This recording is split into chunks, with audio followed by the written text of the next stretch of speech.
Hi all, my name is Anna Thomas. I am Assistant Professor from the Department of Renewable Energy. In today's session, we'll be dealing with the basics of project management. So these are the contents. First, we'll go into the definition of a project. What is the ideal definition? Then we'll move on to the project management. Why do we need a management strategy for managing a project? Then we'll deal with what is a project life cycle. What are the different stages in a project? Then we'll move on to the objectives, and very briefly we'll just see which are the different types of project based on different criteria. So these are the contents planned. Let's move into the first topic, which is the definition. So as per the definition, PMBOK, there is a body which defines project. It's called Project Management Body of Knowledge. PMBOK defines a project as a temporary endeavor. It is a temporary means it has a definite starting time and an ending time. It just cannot go on and on.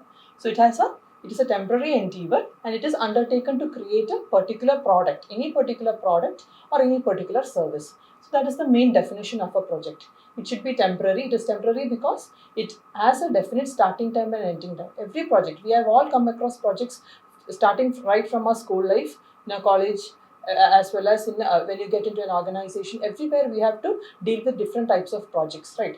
So these projects are always temporary things which has a definite starting and ending time. And it should always be able to create something unique. All projects cannot be the replicas. Every project has a particular purpose. It should be able to develop a particular product or a particular service. So that is the definition of project. And which are the important aspects? As I said, it should have a starting time. It should have an ending time. There will be a set of people involved in the project. That is called the team.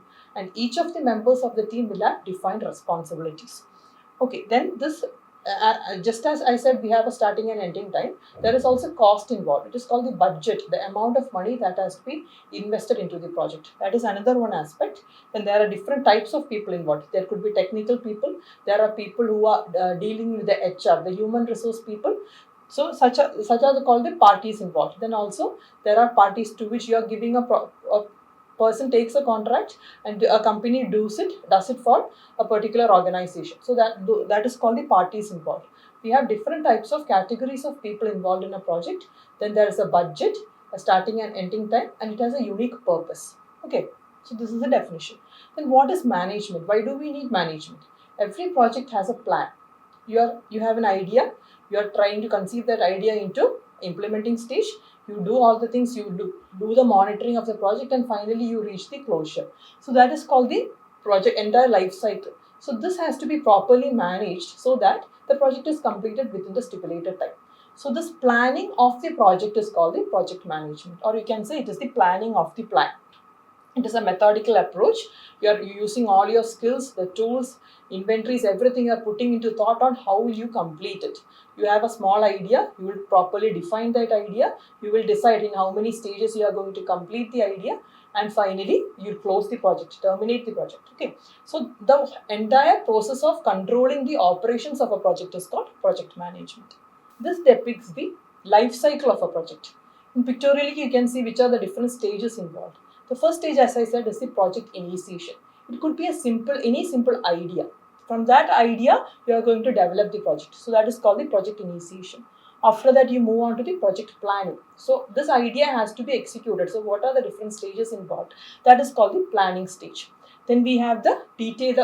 This plan, maybe the 100% cannot be completed at once.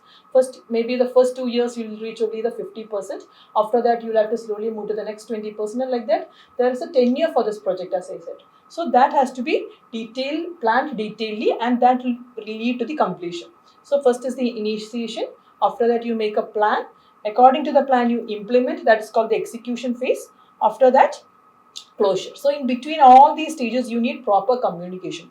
All these stages have to be effectively communicated so that you come out with a very good, successful project. This is called the project life cycle. From the idea generation to the closure, everything has to be properly communicated so that you effectively do a project. What are the objectives? So why do you need a project management? So that can be defined using the following terms. First one is the scope. Scope is the expectations of a project. You have every project means it has to come out with some grand ideas. So that what are you expecting from the project is given by the scope. Performance is the how well it is performed. Now, underperforming project means it is definitely a failure. So the performance level has to be measured timely. That is called the performance. Next is time. A project has to be completed within the stipulated time. You have planned, that is why there is project management. You have certain plans. As per the schedule itself, you should complete the project. So that is another one objective of project management. Then cost. Cost, as you all know, it has to be within your budget. You are given a certain budget, you should definitely complete the entire work within that budget.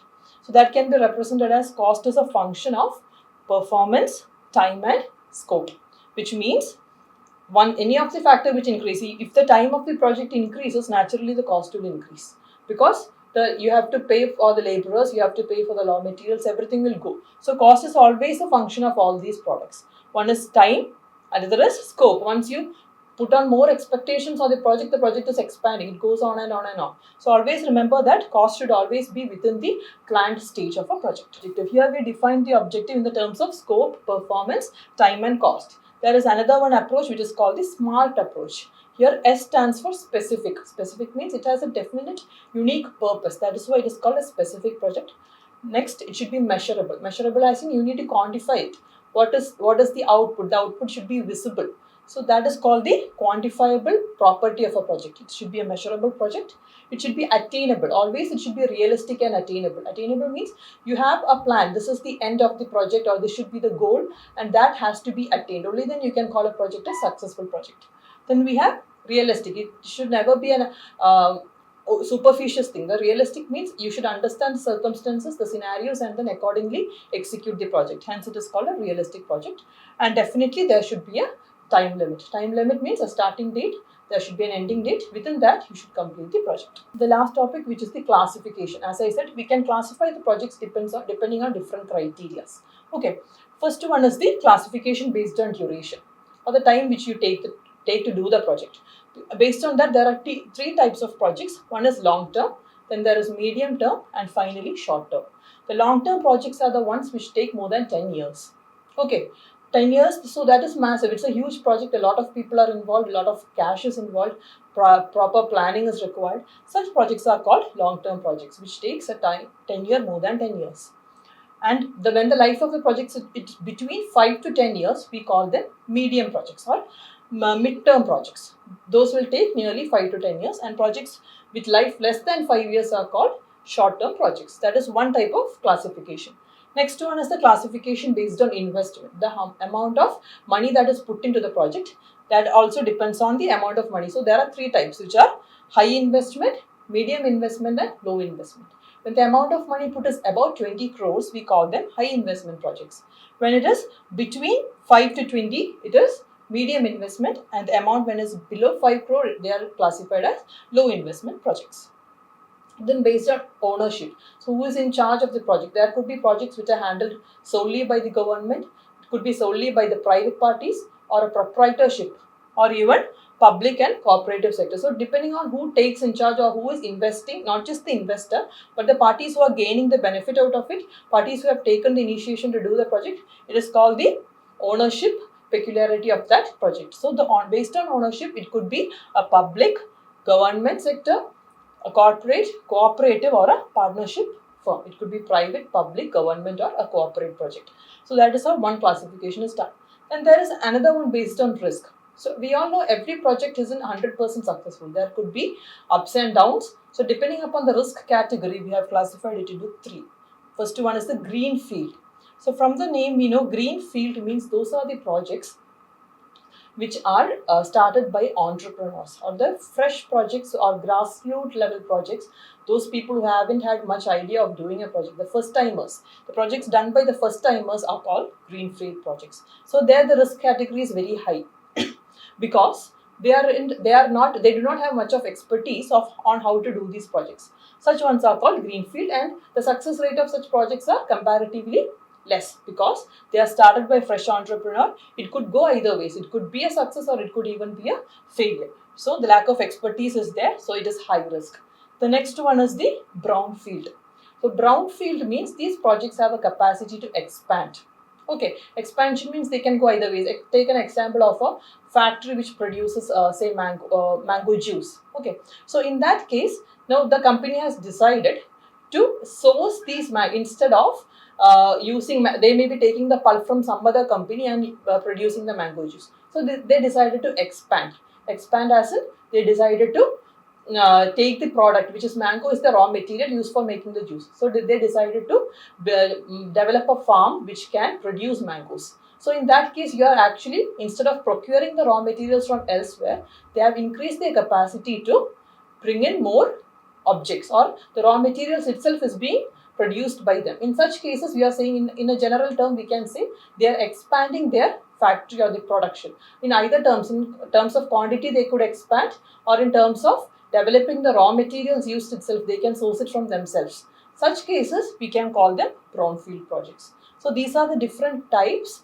of projects based on risk. One is greenfield, next one is brownfield. In brownfield itself, as I said, there are different types of expansion. One is you can increase the production, another one is you are going either ways. You are going the raw material used, existing raw material could be, instead of sourcing it from somewhere, they'll decide to produce it themselves.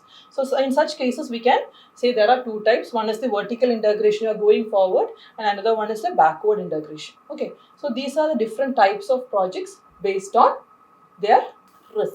Hope the session is clear. So in today's session, we saw what a project is, what is the need for a project management, how can you define a project life cycle, then how they are differently classified. The objectives is very important of a project. They are called the SMART approach. Every project should have a specific goal. It should be measurable, it should be attainable, realistic, and a time should also be there. So all these factors, when it comes together, we can create a successful project if there is good project management. So that is the importance of a good project manager.